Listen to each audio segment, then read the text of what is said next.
तो बच्चों, हम बात अल्बर्ट आइंस्टीन की कर रहे थे। अल्बर्ट आइंस्टीन एक ऐसे पर्सन है जिन्होंने अपने जीवन काल में साधारण मनुष्यों की अपेक्षा कई गुना ज़्यादा मात्रा में अपने दिमाग का प्रयोग किया था। ये बहुत सारी खोज, बहुत सारी जो है सिद्धांत दिए हैं। इनका एक सिद्धांत है सापेक्षिकता का सिद्धांत। क्या अंग्रेजी बात करो, थ्योरी ऑफ रिलेटिविटी। और इस सिद्धांत के लिए इन्हें नोबेल प्राइज मिला था। मतलब बहुत बढ़िया सिद्धांत था। और वैसे ही इन्होंने एक सिद्धांत दिया है बेटा, द्रव्यमान ऊर्जा समीकरण, आइंस्टीन का मास एनर्जी रिलेशन। तो अब ये मास एनर्जी रिलेशन जो है, ये आप बीएससी थर्ड ईयर में जब जाओगे तो इसका डेरिवेशन है। E बराबर mc स्क्वायर का डेरिवेशन है। अभी बीएससी थर्ड ईयर में पिछले साल हम कराए थे, तो यहाँ शुरू किए थे पूरा ऐसे लिखते हुए, और वहाँ तक लिखे थे, मतलब 2 पार्ट में। इतना बड़ा है, डेरिवेशन लंबा है, मस्त डेरिवेशन कराए थे। आपको भी समझाया जा सकता है, लेकिन 2-3 चीज़ें जानते रहो तो उसमें यूज होती है, मैक्सवेल रिलेशंस, तो वो आप नहीं पढ़े हो। तो वहाँ पर डेरिवेशन है, यहाँ डेरिवेशन नहीं है, डायरेक्ट हमको 9th-10th से पढ़ते चले आ रहे हैं। द्रव्यमान ऊर्जा समीकरण तो क्या है अथर्व सिंह? द्रव्यमान ऊर्जा समीकरण, ध्यान से देखो, द्रव्यमान ऊर्जा, कोई बोलेगा नहीं, समीकरण। आइंस्टीन का द्रव्यमान ऊर्जा समीकरण क्या है? आइंस्टीन ने यह माइंड मेकअप किया कि जैसे हम लोग जानते हैं कि किसी भी पदार्थ का द्रव्यमान ना तो नष्ट किया जा सकता है, ना ही उत्पन्न, सदैव संरक्षित रहता है। आप केमिस्ट्री में पढ़े हो कि रासायनिक संयोग के नियम 5 हैं। तो पहला नियम जो है द्रव्य की अविनाशिता का नियम है कि द्रव्यमान को न नष्ट किया जा सकता है, ना ही उत्पन्न। अभिक्रिया के पूर्व अभिकारकों का द्रव्यमान, अभिक्रिया के पश्चात उत्पाद के द्रव्यमान समान होते हैं। अगर हम चीनी और पानी आधा किलो लें, मिलाएं, शरबत बन जाएगा। दोनों के जो अभिकारक थे उनका बिल्कुल रूप बदल गया, दूसरे तरह के जो है उत्पाद बने हैं, लेकिन द्रव्यमान में कोई फर्क। एक दिन हर्षिता पांडे 1.5 किलो लकड़ी ली और उसको आग लगा के जला दी, धुआं धुआं हो गया। तो कहीं कि हाँ, क्या यहाँ द्रव्य की अविनाशिता का नियम हो सकता है? हाँ, होगा। अगर जो है उस लकड़ी के टुकड़े को किसी गैस जार में बंद कर दो और गैस जार सहित लकड़ी के टुकड़े का वजन तोड़ लो, अगर वो 3 किलो है, उसके बाद जो है नीचे से गर्म करो कि लकड़ी का टुकड़ा जो है जलने लगे, और लकड़ी टुकड़ा पूरा का पूरा जल जाए, पूरे गैस जार में धुआं धुआं भर जाएगा और थोड़ा बहुत उससे इस राख बचेगी। लेकिन अभी अगर गैस जार बंद है, तौलोगे तो उतना ही आएगा जितना कि जो है गैस जार का वजन पहले था। धुआं प्लस राख दोनों का वजन लकड़ी के वजन के इक्वल रहेगा। लैंडोल्ट का प्रयोग था, शायद ये केमिस्ट्री में आप पढ़े होंगे, है ना। तो द्रव्य की अविनाशिता के नियम में 2 वैज्ञानिकों ने उदाहरण दिया था ना। एक ने यक्षाकार की एक नलिका ली थी, एक में जो है AgNO3, एक में HCl भरा था, तौल लिया था, उसके बाद दोनों हिलाए थे तो दोनों मिक्सअप हो गए थे, AgCl का सफेद अवक्षेप आ गया था, तो भी वजन उतना ही था। मतलब साइंटिस्ट लोग अपने प्रयोग को प्रूव किए थे। लैंडोल्ट ने जो है एक गोलमेंदी वाले फ्लास्क में लाल फास्फोरस का टुकड़ा बालू पर रखा था, गर्म किया था तो फ्लास्क में फास्फोरस पेंटाक्साइड का धुआं भर गया था, तौले थे तो वजन वही आया था। नहीं पढ़े हो क्या आप लोग केमिस्ट्री में? द्रव्य की अविनाशिता के नियम में है, ये सब प्रूफ किया जाता है। अब हमको केमिस्ट्री ज़्यादा नहीं आती है, तो आप लोग जानो यही कि द्रव्य की अविनाशिता के नियम में गेलुसाक और लैंडोल्ट ने जो है ये प्रूफ करके दिखाया था कि द्रव्य अविनाशी है, ना इसे नष्ट किया जा सकता है, ना ही उत्पन्न। अभिक्रिया के पूर्व अभिकारकों का द्रव्यमान अभिक्रिया के पश्चात बनने वाले उत्पाद के द्रव्यमान के बराबर होता है। अब हमको नहीं आती ज़्यादा केमिस्ट्री। अच्छा हाँ, एक बात, अगर जैसे वो गैस जार बंद था हर्षो जी, और हम नीचे से आग दे रहे थे, लकड़ी का टुकड़ा जल रहा था और पूरा जल गया, धुआं धुआं भर गया, तो ये कौन सी क्रिया है?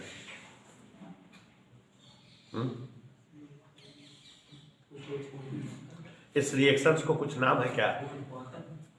ऊर्ध्वपातज कौन सी क्रिया है यार? ऊर्ध्वपातज का मतलब होता है कि जो है डायरेक्टली ठोस से द्रव, वो गैस बन जाना। यहाँ ऊर्ध्वपातज क्या है, वो पिघलते हुए जलता है। आप भंजक आसवन वगैरह पढ़े हो? क्या होता है भंजक आसवन? वायु की अनुपस्थिति में किसी पदार्थ को अगर जो है गर्म किया जाए कि वो पूरी तरह से पिघल जाए, द्रवित और गैसीय अवस्था में प्रकट हो जाए, तो यह क्रिया भंजक आसवन होती है। तो ये लकड़ी का भंजक आसवन हो रहा है देवी।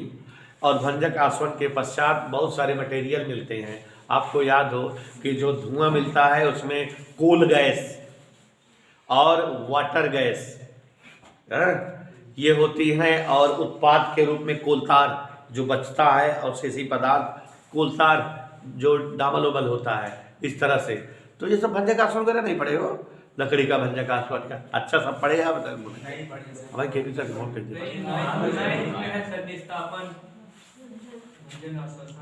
तो वो चला गया था।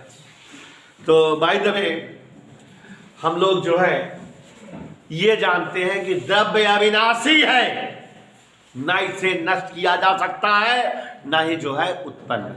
द्रव्यमान संरक्षण के नियम का पालन करता है।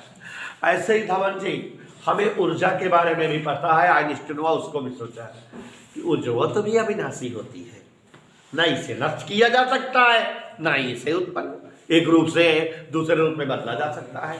कहने का तात्पर्य है कि जो व्यवहार, जो गुण द्रव्यमान दिखाता है, वही व्यवहार, वही गुण ऊर्जा दिखाती है। द्रव्यमान और ऊर्जा दोनों के दोनों संरक्षण नियम का पालन करते हैं, दोनों ही अविनाशी हैं। इसका मतलब दोनों एक ही चीज के दो अलग अलग रूप हैं। दोनों एक ही जैसा व्यवहार करते हैं, एक ही खानदान से निकल कर आए हैं। रामलाल श्यामलाल दोनों एक ही खानदान से आए, तब एक जैसे कलर में आए, एक जैसे साइज में आए। नटोल्ला नटोल्ला गोल गोल ना, एक मतलब सूर्यमुखी है दोनों जने, एक जगह से आए। तो इस तरह से जो है बता रहे थे कि द्रव्यमान और ऊर्जा दोनों संरक्षण नियम का पालन करते हैं, अर्थात दोनों अविनाशी हैं। दोनों जो है एक ही पदार्थ के दो अलग अलग रूप हैं। और इसलिए आइंस्टीन ने यह पता लगाया कि द्रव्यमान को ऊर्जा में और ऊर्जा को द्रव्यमान में परिवर्तित किया जा सकता है।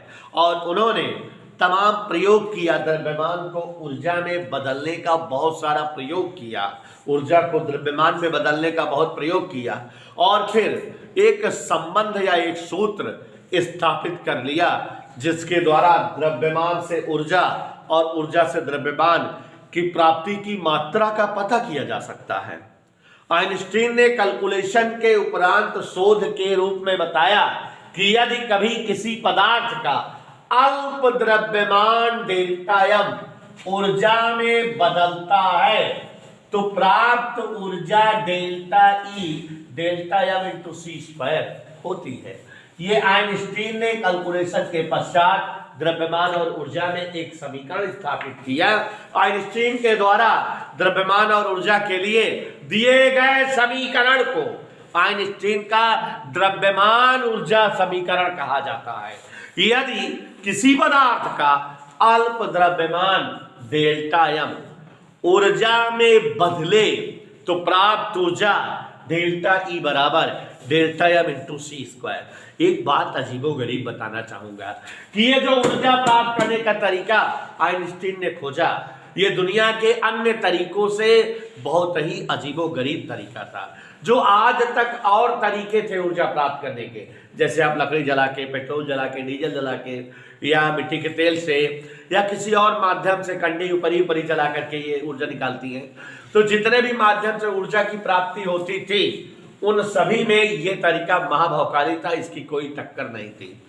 आइंस्टीन ने कैलकुलेशन किया, ये तो समझ गए कि आइंस्टीन के प्रयोगों के आधार पे द्रव्यमान को ऊर्जा में और ऊर्जा को द्रव्यमान में बदला जा सकता है। और जब किसी पदार्थ का अल्प द्रव्यमान डेल्टा एम ऊर्जा में बदलता है तो प्राप्त ऊर्जा डेल्टा ई बराबर delta M into C square होती है। यहाँ डेल्टा एम अल्प द्रव्यमान है, सी प्रकाश का वेग है।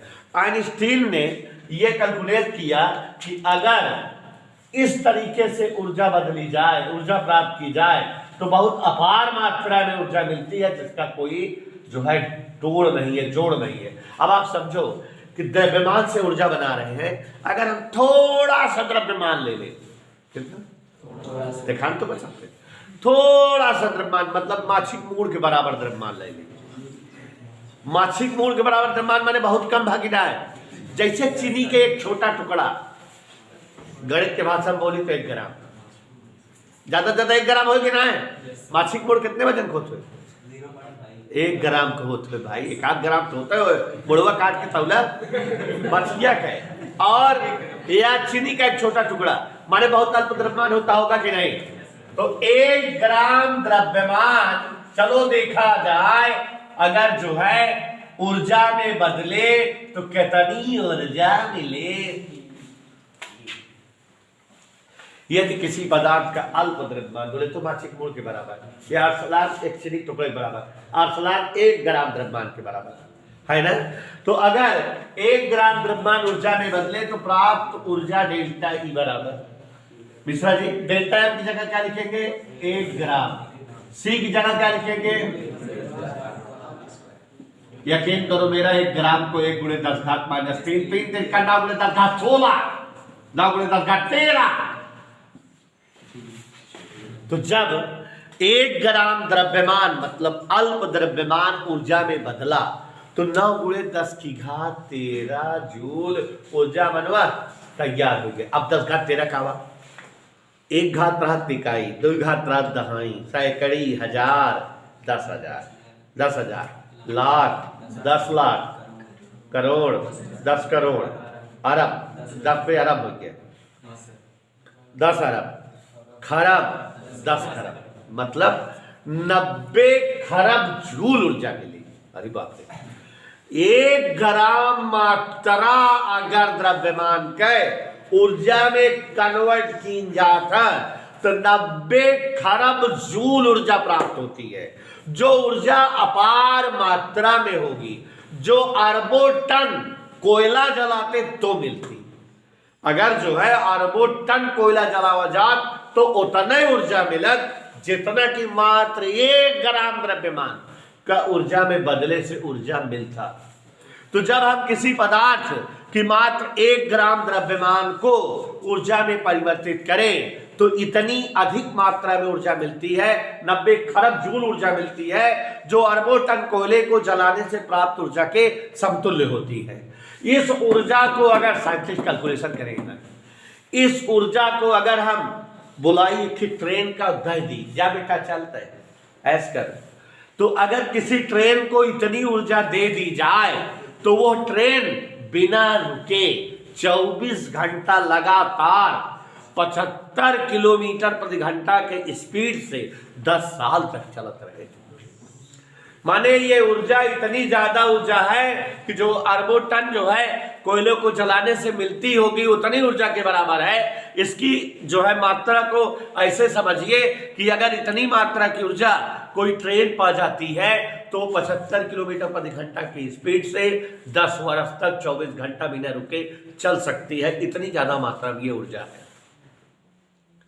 तो कहने का मतलब बस इतने है कि अगर द्रव्यमान से ऊर्जा बनाई जाती है तो बहुत ज्यादा मात्रा में ऊर्जा मिल जाती है।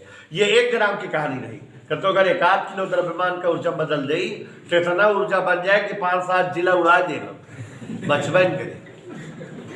तो आपको बताना चाहेंगे कि जो नाभिकीय विखंडन हो और नाभिकीय संलयन वगैरह होता है, जो परमाणु बम और हाइड्रोजन बम बने हुए हैं, वो सब में जो है इसी प्रक्रिया को लागू किया गया है। द्रव्यमान से ऊर्जा बनाई गई है, इतना अपार मात्रा में ऊर्जा होती है कि जो विध्वंसकारी होती है। भयानक ध्वनि ऊर्जा और भयानक उष्मीय ऊर्जा बनती है कि आसपास का ताप करोड़ों केल्विन हो जाता है। कितना? अब जैसे देखा गर्मी लगा था विक्रांता, यकीन माना 40 डिग्री सेंटीग्रेड टेम्परेचर जो दिन रहा था वह दिन मैंने सब तपा लगा माथे बहुत गर्मी है और 100 हो जाए तो खौले लागत जाए, 150 हो जाए शरीर के रक्त तो सब उबले लागे, चमड़ी उबड़ी जले लागे। हाँ अगर 1000 पहुंच जाए तो मनई पेड़ पौधा सब बचिए सब जल जाएंगे।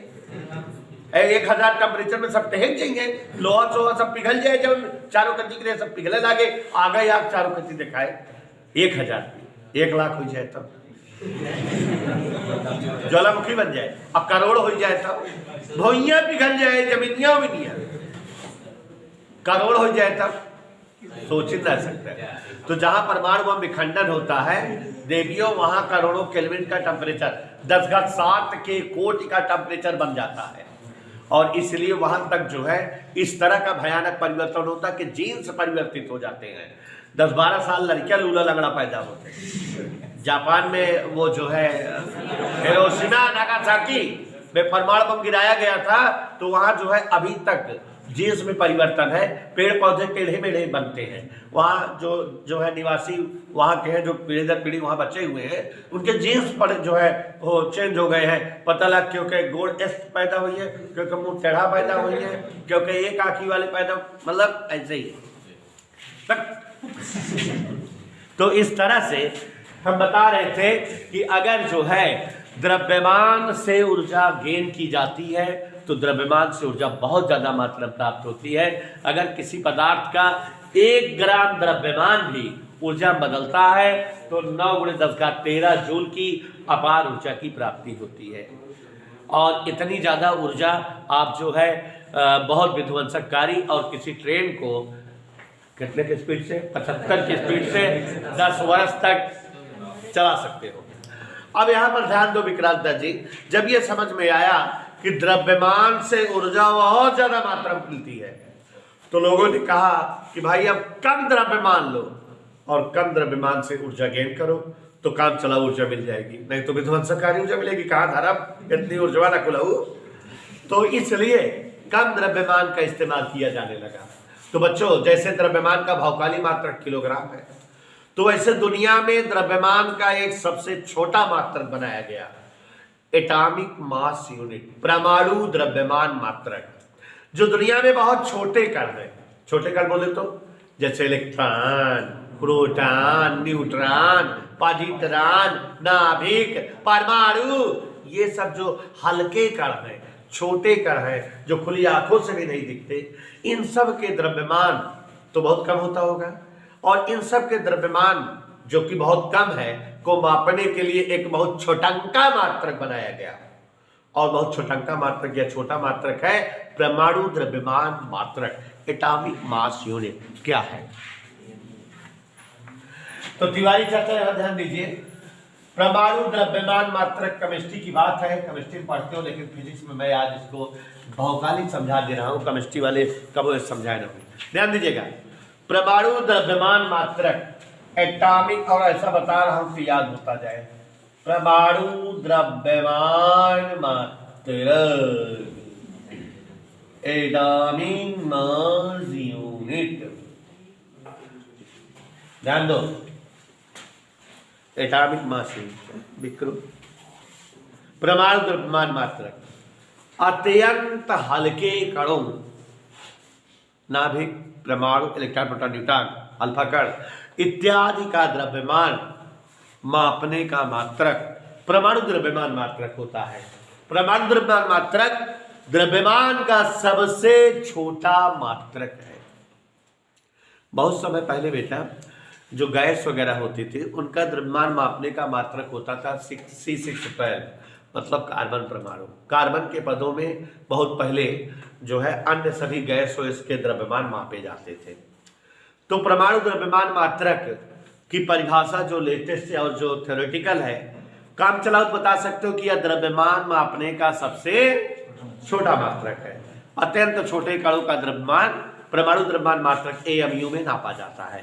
लेकिन इसकी परिभाषा बीना मिश्रा क्या है? कार्बन C612 के एक परमाणु के द्रव्यमान का 12वां भाग एक AMU कहलाता है। क्या बोले हम? देखो देखो बोर्ड पर देखो,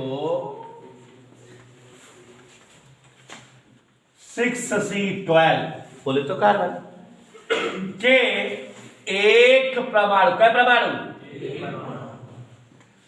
का द्रव्यमान ले लो और उसको 12 से भाग दे दो। C612 कार्बन 12 के एक परमाणु के द्रव्यमान का 12वां भाग हाँ हाँ, 1 AMU कहलाता है। अब थोड़ा आगे देखो, अब कार्बन के एक परमाणु का द्रव्यमान क्या होता है ये तो पता करो कि कार्बन का एक परमाणु अगर होगा तो उसका द्रव्यमान क्या होगा। अभी कल या परसों की क्लास में हम आपको एक हिंट दे रहे थे केमिस्ट्री की कि दुनिया का कोई भी पदार्थ हो, उसका जो ओरिजिनल परमाणु भार हो उसको 1 मोल कहते हैं और उसमें n परमाणु होते हैं, बताए थे ना। तो 6C12 का परमाणु भार कितना है? 12। तो 12 ग्राम अगर कार्बन हो तो उसे क्या कहेंगे? कार्बन का 1 मोल, और उसमें क्या परमाणु होंगे? n परमाणु।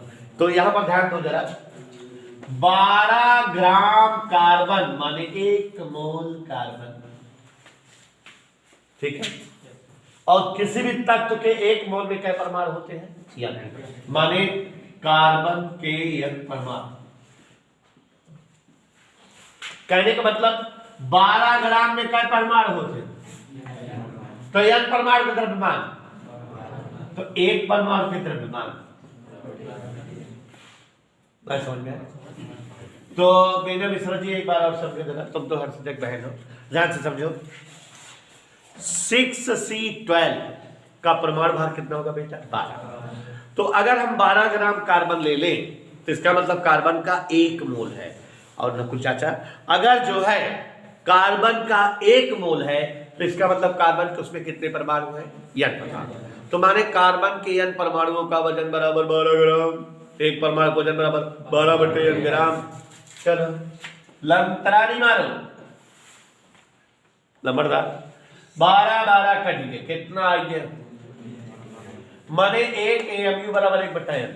ध्यान से देखो, 1/n, n का मतलब 6.023 × 10 की घात। इसको देखो 1.67 × 10 - 24 ग्राम, क्योंकि ग्राम की चर्चा चल रही थी ना। तो ये 1.67 × 10 - 27 kilogram is the value of 1 AMU। आप देख रहे हो कि यहाँ 10 की घात -27 किलोग्राम की कोटि है, इसका मतलब ये बहुत छोटा मात्रक है। तो अब बेटा यहाँ, यहाँ और यहाँ तीनों चीज से मिला के इसकी परिभाषा बन जाती है। AMU एटॉमिक मास यूनिट, परमाणु द्रव्यमान मात्रक, द्रव्यमान मापने का सबसे छोटा मात्रक है। अत्यंत हल्के कणों, प्रोटॉनों, न्यूट्रॉनों, नाभिकों, अल्फा कणों, परमाणुओं का द्रव्यमान इन्हीं के पदों में मापा जाता है। और कार्बन के एक परमाणु के द्रव्यमान का 12वां भाग 1 AMU कहलाता है। तो 1 AMU बराबर कार्बन के एक परमाणु के द्रव्यमान का 12वां हिस्सा। एक परमाणु का द्रव्यमान 12/n, n का मान रख करके हल कर लिए तो 1 AMU का मान एक प्रोटॉन के द्रव्यमान के बराबर आया, माने 1.67 × 10 की घात -27 किलोग्राम। तो यहाँ आप समझ गए कि हाइड्रोजन परमाणु का द्रव्यमान या प्रोटॉन का द्रव्यमान लगभग 1 AMU होता है ना। तो ये उतने वजन आया है। अब चूंकि हमको द्रव्यमान से ऊर्जा प्राप्त करनी थी, जब द्रव्यमान से ऊर्जा प्राप्त होती है तो बहुत ज्यादा मात्रा में ऊर्जा मिलती है। ऊर्जा पर्याप्त रहे, हम ऊर्जा का यूज कर सके, इसलिए हम छोटे छोटे द्रव्यमानों को ऊर्जा में बदलने का तरीका सीखे। तो यहां पर देखो जरा, 1 AMU द्रव्यमान से प्राप्त ऊर्जा, कि 1 AMU द्रव्यमान से कितनी ऊर्जा गेन होगी? 1 AMU द्रव्यमान से प्राप्त होने वाली ऊर्जा। तो प्यारे साथियों, जब 1 AMU द्रव्यमान ऊर्जा में बदलता है तो कितनी ऊर्जा बनेगी? सूत्र वही है, delta M into C²। Delta M की जगह क्या लिखते हैं? 1 AMU। C² की जगह क्या लिखते हैं? अफलान, तुम तो पुराने जानकार हो, तो थोड़ा सा देखो 1 AMU का मान, आज बेटा बच्चे का मान है इसलिए मैं मस्त पढ़ा रहा हूँ। ना आया है उनके सबका संस्कार हो। 3 तरीके 9 10 18 16, क्या देखो जरा 15 16 03 पूरे 10 की घात क्या जूल। अगर हम बच्चों इसको जो है, चूंकि ऊर्जा का भी सबसे छोटा मात्रक पता है इलेक्ट्रॉन वोल्ट, इसको हम इलेक्ट्रॉन वोल्ट से भाग दे दें। किससे भाग दे दें? तो ये भाग देंगे तो आ जाएगा 9.31 गुणे 10 की घात 6 इलेक्ट्रॉन वोल्ट, जिसको हम लिख सकते हैं कैसे? 931 MEV। और इस तरह से 1 AMU द्रव्यमान का मतलब 931 MEV हुआ। और बच्चों आज से हम ये जानते रहेंगे कि किसी पदार्थ का 1 AMU द्रव्यमान जब ऊर्जा में बदलता है तो 931 MeV ऊर्जा प्राप्त होती है। ये कितना VIP सूत्र है विक्रांता बेटा कि जो कैलकुलेशन नहीं करने देता हमको। जैसे कह देता है कि किसी पदार्थ का 5 AMU द्रव्यमान ऊर्जा में बदलता है, कितनी ऊर्जा मिलेगी? तो AMU हटा के 931 लिख दो, उत्तर आ जाएगा। 5 AMU हमारे 5 गुणे 931, आंसर आ जाएगा। E बराबर mc² का सूत्र का प्रयोग नहीं करना है, ठीक है, डायरेक्ट आंसर आ जाएगा। तो जब भी कभी द्रव्यमान की मात्रा AMU में दिया हो और हमें ऊर्जा की प्राप्ति पूछ रहा हो कि कितनी ऊर्जा मिलेगी, तो हम लोग बच्चों AMU हटा के 931 से गुणा कर देंगे, तुरंत प्राप्त होने वाली ऊर्जा की वैल्यूएशन मिल जाएगी, तो समझ में आ जाएगा। देखो बच्चों ये क्लियर हो गया बेटा, कोई दिक्कत समस्या हैरानी टेंशन ना।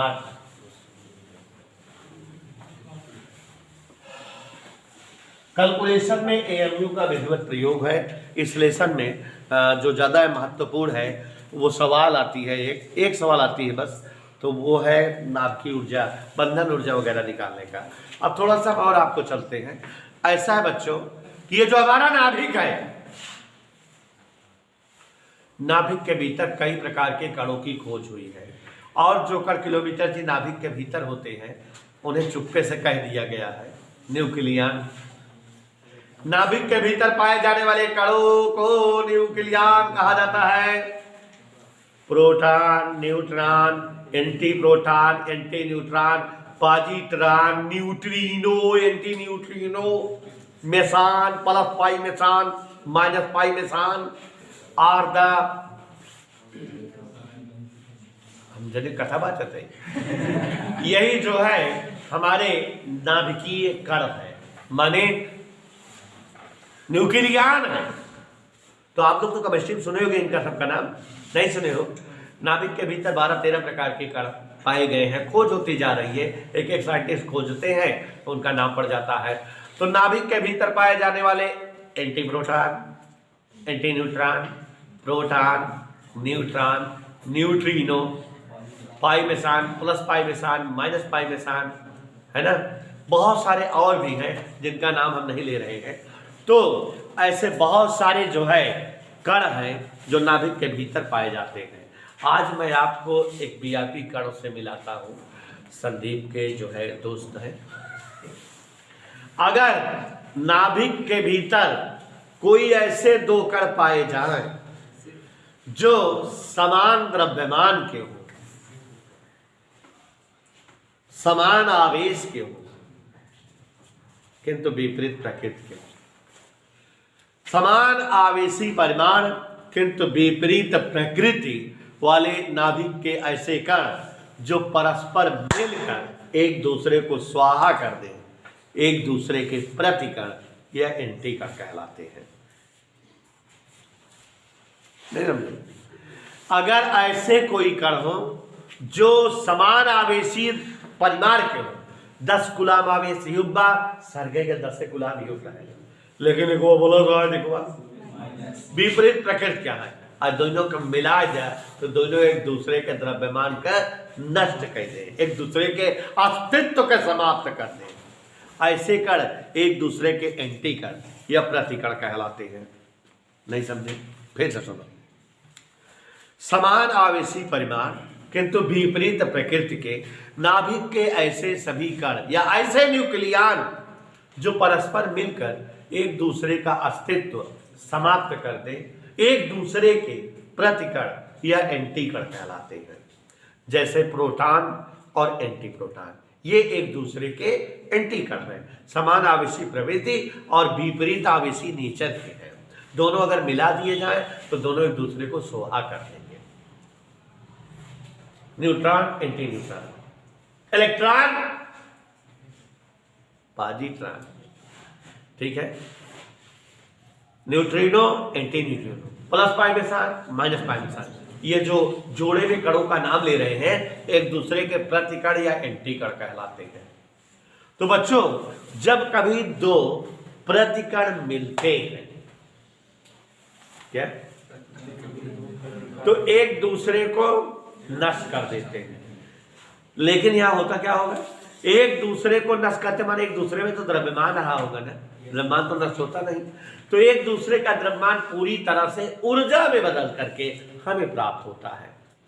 तो बच्चों ये रिएक्शन हम लोगों को 2 नंबर का क्वेश्चन आता है एग्जाम में पढ़ने को पूछा जाता है, ध्यान से सुनो।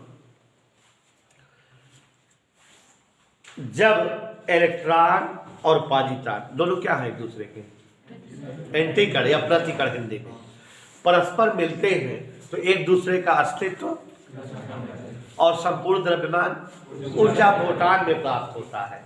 तो जब कभी किसी परमाणु में इलेक्ट्रॉन और पॉजिट्रॉन 2 एंटी कण परस्पर मिलते हैं तो मिलकर एक दूसरे का अस्तित्व समाप्त कर देते हैं। इनका संपूर्ण द्रव्यमान ऊर्जा के रूप में 2 गामा फोटॉन ऊर्जा के रूप में प्राप्त होता है और ये घटना युग्म विनाश कहलाती है। क्या 2 नंबर का आता है युग्म विनाश व युग्म उत्पादन से क्या समझते हो, समझ लो। -1 E0 का वाई इलेक्ट्रॉन प्लस माने मिले केसी पॉजिट्रॉन दोनों का हो चाहिए सोहा का बने गामा फोटॉन माने ऊर्जा। ये रिएक्शन क्या कहलाता है, युग्म विनाश। मजा आ रही है? तो आप समझ रहे हैं बच्चों कि इलेक्ट्रॉन व पॉजिट्रॉन का परस्पर मिलना और एक दूसरे का अस्तित्व समाप्त कर देना, संपूर्ण द्रव्यमान का ऊर्जा में बदल जाना युग्म विनाश कहलाता है। जब कभी इलेक्ट्रॉन और पॉजिट्रॉन परस्पर मिलते हैं तो उनका संपूर्ण द्रव्यमान नष्ट होकर के गामा फोटॉन ऊर्जा के रूप में प्राप्त होता है। यह रिएक्शन क्या कहलाता है, ऐसे ही अगर किसी परमाणु पर ऊर्जा आपतित हो और वो परमाणु उस ऊर्जा को अवशोषित कर ले, गामा फोटॉन की ऊर्जा अवशोषित कर ले, तो वो ऊर्जा अगर द्रव्यमान में कन्वर्ट हो तो एक इलेक्ट्रॉन और एक पॉजिट्रॉन प्राप्त होता है। इसका उल्टा, ठीक है। तो जब 2 गामा फोटॉन, क्या गामा फोटॉन, गामा फोटॉन की ऊर्जा चुनियो किसी परमाणु सतह पर आपतित हो और परमाणु उस ऊर्जा को अवशोषित कर ले और इस कारण परमाणु के भीतर एक इलेक्ट्रॉन और एक पॉजिट्रॉन बन जाए तो यह क्रिया युग्म उत्पादन कहलाती है। दोनों एक दूसरे के उल्टे रिएक्शन है कि नहीं, बता लोगे कि नहीं, हमको बताओ, बता लोगे ना। तो जब कभी किसी परमाणु पर, बोलो, जब कभी किसी परमाणु पर 2 गामा फोटॉन बराबर ऊर्जा आपतित हो और परमाणु इस ऊर्जा को अवशोषित कर ले और परमाणु में एक इलेक्ट्रॉन और एक पॉजिट्रॉन का निर्माण हो जाए तो इस प्रकार की घटना को युग्म उत्पादन कहा जाता है। ये युग्म विनाश है और ये इस तरह से बदतमीजों आप लोग समझ रहे हो मूर्खों कि ये युग्म उत्पादन है और ये युग्म विनाश है। 2 नंबर का रिएक्शन पूछा जाता है, युग्म उत्पादन से क्या समझते हो, युग्म विनाश से क्या समझते हो, ऐसे बता लोगे। अब हम लोग पढ़ेंगे नाभिकीय बल का संतुलन। तो देखो जरा, आपको बताना चाहेंगे कि नाभिक के भीतर न्यूक्लियन मीन्स प्रोटॉन न्यूट्रॉन को आपस में बांधे रखने के लिए, आपस में बांधे रखने के लिए जिस बल की आवश्यकता होती है वो नाभिकीय बल कहलाता है। नाभिकीय बल के बारे में नाभिक की संरचना वाले लेसन में पढ़ाया था कि अगर कोई नाभिक में प्रोटॉन और न्यूट्रॉन की संख्या में 1:1 का अनुपात है तो उसमें नाभिकीय बल प्रभावी होता है, और वो नाभिक स्थायी नाभिक होते हैं, वो कभी टूटते नहीं हैं। लेकिन अगर नाभिकीय न्यूक्लियन संख्या में अनुपात 1:1 से हट जाता है, अलग हो जाता है, तो नाभिकीय बल कमजोर पड़ जाता है और फिर वो नाभिक टूटने लगते हैं, अस्थायी नाभिक हो जाता है, टूटते हैं, नाभिकीय बल कमजोर हो जाता है।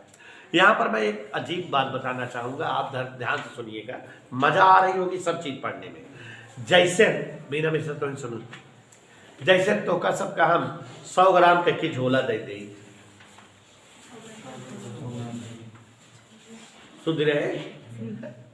शुद्ध रहे ना, भुलाया थे, पूछा बताया 100 ग्राम के झोला दे दी हैं, और गया बाजार 5 किलो आलू खरीदा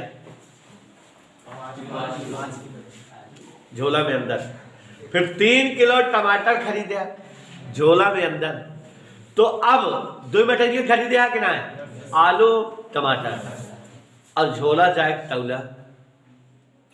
निश्चित तौर पे तोरे दिमाग में बात आवे चाहिए, झोला के वजन कितना आवे चाहिए, 8 किलो से ज्यादा आवे चाहिए, रह चाहिए ना, 8 किलो 100 ग्राम रह चाहिए, 8 किलो से ज्यादा रह चाहिए, पक्का पक्का ना। 5 किलो आलू खरीदे और 3 किलो टमाटर और डाल दिया झोलवा में, झोलवा में 2 चीज डाले ही हम जानते ही काव रहन कितना कितना रहन है, तो फिक्स है यार राजू कि झोलवा का वजन 8 किलो रह चाहिए ना। लेकिन हमारे परमाणु के साथ बड़ी गड़बड़ झाला। परमाणु एक तरफ जानला झोला है, उसके अंदर नाभिक है, नाभिक में आलू और टमाटर धरत है। अगर मैं वही जो है 5 किलो आलू धर दी, 3 किलो टमाटर, 5 किलो प्रोटॉन, 3 किलो न्यूट्रॉन, परमाणु रूपी झोले में प्रोटॉन रूपी 5 किलो आलू और 3 किलो न्यूट्रॉन रूपी टमाटर धर दिए और परमाणु तौलबिया तो 7 किलो ठहरे, 6 किलो ठहरे।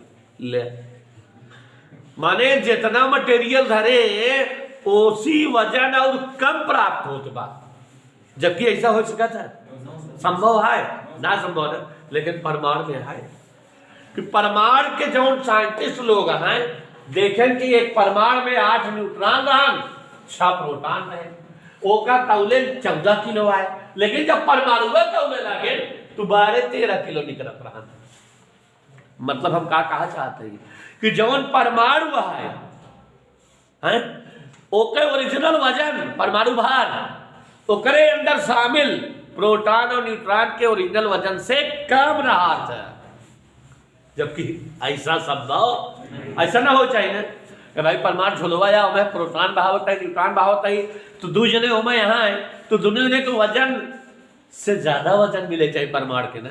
लेकिन यहाँ क्या हो जाता, परमाणु रूपी झोला में 5 किलो आलू डाले, 5 किलो प्रोटॉन और 3 किलो न्यूट्रॉन डाले टमाटर रूपी, लेकिन वजन तौलत है तो 8 किलो ना आवत बा, काम आवत बा। कई के देख लिया ओरिजिनली साइंटिस्ट देखे हैं कि जो किसी परमाणु का परमाणु भार होता है, वास्तविक परमाणु भार का मान उसके भीतर शामिल प्रोटॉनों और न्यूट्रॉनों के ओरिजिनल भार के योग से कुछ कम रहता है। माने 5 किलो प्रोटॉन 3 किलो न्यूट्रॉन डाला तो परमाणु के वजन 7-6 किलो रहा था, 8 किलो ना रहा, कुछ कम रहा था। काहे इस भवा, क्यों ऐसा हुआ, क्या ऐसा हो सकता है? होता है, साइंटिस्ट देखते हैं, कैलकुलेशन हुआ यहाँ कि प्रोटॉनों न्यूट्रॉनों का जितना वजन होता है रियली उससे जो है परमाणु का वजन कम मिलता है, और ये जो वजन में कमी हुई है, जो वजन कम मिल रहा है, इसको द्रव्यमान क्षति मास डीके कहा गया। और हुआ क्यों? हुआ इसलिए बच्चों, बड़ी जरूरी बात थी होने के लिए। एक्चुअली बेटा कि जो नाभिक है, आप लोग कभी केमिस्ट्री में गौर नहीं किए होंगे, ये मेरा दावा है, आपने कभी ध्यान नहीं दिया होगा केमिस्ट्री में, न किसी टीचर ने ध्यान दिलाया होगा। नाभिक में क्या होते हैं? प्रोटॉन होते हैं और होते हैं ना, और प्रोटॉन न्यूट्रॉन एकदम सघन पास पास होते हैं, तभी नाभिक की संरचना होती कि नहीं? थोड़ा सोचो, ये जो प्रोटॉन है क्या है? ये धनावेश है, और आप फिजिक्स में पढ़े हो, आपको पता है कि समान आवेश अगर पास लाओ तो उनमें क्या होता है, एक दूसरे को क्या करते हैं, दूर करते हैं ना, प्रतिकर्षित करते हैं ना। अब अगर कहो नाभिक में 4 प्रोटॉन है तो चारों एक साथ रह सकते ना, रह सकते ना। क्यों? क्योंकि वो धन आवेश है, धन आवेश एक दूसरे को दूर करते हैं, प्रतिकर्षित करते हैं। लेकिन हमारे नाभिक की परिभाषा है कि प्रोटॉन न्यूट्रॉन सब एक साथ शामिल रहते हैं, वहां दूर नहीं रहते। तो उनके बीच प्रतिकर्षण वाला कहा गया। अगर जो है नाभिक है तो प्रोटॉन प्रोटॉन है कि नहीं, वहां न्यूट्रॉन न्यूट्रॉन है कि नहीं, तो प्रोटॉन प्रोटॉन आपस में बंधे एकदम पास पास है, जबकि उनको एक दूसरे को प्रतिकर्षित कर देना चाहिए था, दूर कर देना चाहिए था। दूर नहीं है, वो पास है। फिजिक्स यही कहती है ना कि समान आवेशों प्रतिकर्षण होता है कि नहीं। तो अगर 2 प्रोटॉन है तो एक दूसरे को प्रतिकर्षित करके एक नाभिक एक प्रोटॉन हुआ रहा है, किया रहा है, ऐसा नहीं होता। जब आपको सिद्ध करा चुके हैं कि नाभिक से ज्यादा घना दुनिया में कोई चीजें नहीं है, तो एकदम पास पास होते हैं उनके बीच। इसका मतलब प्रतिकर्षण बल का प्रभाव ही नहीं रहता। क्यों? काहे? क्योंकि बच्चों, अगर 2 लड़के बहुत विरोधी हो, एक दूसरे के पास बैठाए नहीं बैठते हैं, अगर वहां कोई एक बहुत पावरफुल लड़का बैठा जाए, टाटा सुमो पहलवान कि जबरदस्ती दबोच के 2 लोग बैठा दिए, तो उससे यूं भाव है कि ये जो प्रोटॉन प्रोटॉन है, इनके बीच प्रतिकर्षण बल के विरुद्ध इतनी ज्यादा वहां ऊर्जा आ जाती है कि जो प्रोटॉन प्रोटॉन को, प्रोटॉन न्यूट्रॉन को, न्यूट्रॉन न्यूट्रॉन को आपस में बांधे रखती है। प्रोटॉनों को प्रोटॉनों से, न्यूट्रॉनों को न्यूट्रॉनों से, और प्रोटॉन न्यूट्रॉन को आपस में क्या करती है। इसके लिए किसकी रिक्वायर्ड होती है? अपार मात्रा में ऊर्जा की। और ये अपार मात्रा में ऊर्जा मिलती कहां से है? आइंस्टीन चाचा के हिसाब से ऊर्जा हमेशा द्रव्यमान से मिलती है, इतनी ज्यादा ऊर्जा। और जब द्रव्यमान की जरूरत है तो इसीलिए जो प्रोटॉन और न्यूट्रॉन का ओरिजिनल द्रव्यमान होता है, उसका कुछ द्रव्यमान बदल जाता है ऊर्जा में, जो प्रोटॉनों और न्यूट्रॉनों को आपस में बांधता है। और इसीलिए किसी भी परमाणु का ओरिजिनल द्रव्यमान, वास्तविक द्रव्यमान, उसमें शामिल प्रोटॉनों और न्यूट्रॉनों के कुल द्रव्यमानों के योग से कम होता है। मतलब अगर हम 5 किलो प्रोटॉन ले ली, 3 किलो न्यूट्रॉन, और अगर परमाणु के भीतर रखी, तो जब 8 किलो बनत बा, में कुछ वजन 1 किलो वजन मान लिया, ऊर्जा बदल जाता है। कहता बिना प्रोटॉन न्यूट्रॉन के बांधे रखे बिना, प्रोटॉन न्यूट्रॉन का एक दूसरे के पास करे बिना, और यह लिए शामिलात वजन 8 किलो बजाय 7 किलो दिखाए, 6 किलो दिखाए, 6.5 किलो दिखाए, 7.25 किलो दिखाए, कम दिखाए ओरिजिनल द्रव्यमान से। तो बच्चों, आप समझ गए कि किसी नाभिक के प्रोटॉनों और न्यूट्रॉनों को आपस में बांधे रखने के लिए ऊर्जा की आवश्यकता होती है। और वह ऊर्जा जो किसी नाभिक के प्रोटॉनों न्यूट्रॉनों को आपस में बांधे रखती है, उस ऊर्जा को बंधन ऊर्जा कहा जाता है। और ये बंधन ऊर्जा मिलती है द्रव्यमान क्षति से। द्रव्यमान क्षति क्या बताए कि किसी नाभिक का वास्तविक द्रव्यमान नाभिक के भीतर स्थित प्रोटॉनों और न्यूट्रॉनों के द्रव्यमानों के योग से कम होता है। जितना कम होता है वही जो है क्या है, द्रव्यमान क्षति। मैथ की भाषा में द्रव्यमान क्षति कैसे जानोगे? द्रव्यमान क्षति बराबर समस्त प्रोटॉन का द्रव्यमान प्लस समस्त न्यूट्रॉन का द्रव्यमान माइनस नाभिक का द्रव्यमान। नाभिक का द्रव्यमान कम रहता है, जितना कम रहता है वही जो है द्रव्यमान क्षति है। और ये द्रव्यमान क्षति किसमें बदलती है? ऊर्जा में। कौन सी ऊर्जा में? बंधन ऊर्जा में। क्यों?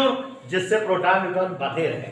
झोला में आलू टमाटर डाल दे ही, आलू टमाटर बेचारे निर्जीव चीज है, वो आराम से रह जाएंगे, लेकिन प्रोटॉन न्यूट्रॉन थोड़ा रह पाएंगे, उनका अंदर रह सके। या बिना जो है ऊर्जा चाहिए, और ऊर्जा कहाँ हम दे रही, तो अपने द्रव्यमान का ऊर्जा बदल करके अपने रह लेते, बैलेंस कर लेते हैं खुद के एक दूसरे से। जैसे केमिस्ट्री कुछ रिएक्शन होता है कि रिएक्शन होता है तो हमें कुछ रिएक्शन अपने आप स्वतः हो लगता है और तेज करा बिना, स्वप्रेरण क्रियाएं जो होती हैं। तो वैसे यहाँ भी तो किसी भी परमाणु का वास्तविक द्रव्यमान परमाणु के प्रोटॉनों और न्यूट्रॉनों के द्रव्यमानों के योग से जितना कम होता है, वही द्रव्यमान की कमी द्रव्यमान क्षति कहलाती है।